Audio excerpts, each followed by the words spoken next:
سہاگن اور دہاگن کے مقبرے۔ وادی سندھ کی لوک داستان۔ کوٹ ڈیجی قلعہ سندھ دھرتی کا مان جس کی تعمیر 1785 میں ہوئی، لیکن یہاں ذکر قلعے کا نہیں، ایک محبت کی داستان کا ہے۔ روہڑی سے سالے پٹ کی جانب 1.5 کلومیٹر کے فاصلے پر محبت کی دو عظیم یادگاریں لوگوں کی نظروں سے آج بھی اوجھل ہیں۔ کوٹ ڈیجی جو اپنی مثال آپ، اس کی دلکشی دیدنی ہے، لیکن اس کی دیواروں کے اندر ایک الگ ہی قسم کا حسن تھا۔ وہ خوبصورتی جسے دنیا کی آنکھوں نے نہیں دیکھا، لیکن اسے جاننے والوں کے دلوں نے محسوس کیا۔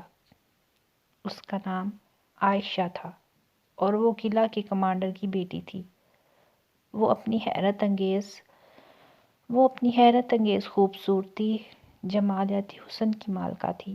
وہ اکثر دریائے سندھ کے کنارے جاتی اور وہاں کے قدرتی حسن میں کھو جاتی۔ ایک دن جب عائشہ کی ملاقات رضا نامی نوجوان سے ہوئی، وہ قلعہ کی فوج میں ایک سپاہی تھا۔ ہوا یہ کہ عائشہ اور رضا ایک دوسرے کی محبت میں گرفتار ہو گئے۔ اسی طرح 2 سال گزر گئے اور رضا کو ایک جنگ میں بھیج دیا گیا، لیکن وہ واپس نہیں آیا۔ لوگ کہتے کہ وہ مر گیا ہے، مگر عائشہ کا دل نہ مانتا۔ وہ اسی کے انتظار میں جیتی رہی۔ ادھر جنگی قیدی رضا بھی قید خانے میں دن رات عائشہ کو یاد کرتا، تڑپتا، لیکن کیا کر سکتا تھا؟ وہ ایک قیدی تھا۔ عمریں رواں تیزی سے چلتی رہی۔ سالوں بیت گئے۔ نہ رضا واپس آیا، نہ عائشہ کی امید نے دم توڑا۔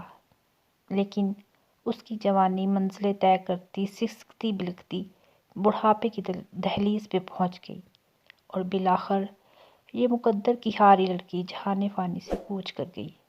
ادھر جنگی قیدی جوانی سے بڑھاپا لیے قید سے آزاد ہوا اور اپنی محبت، جو اب کمزور و ناتواں تھی، پانے عائشہ کے پاس آیا اور دیکھا کہ وہ تو منو مٹی کے نیچے سو رہی ہے، تو عاشق نامراد کا دل بھی پھٹ گیا اور وہ بھی اس جہان سے رخصت ہو گیا۔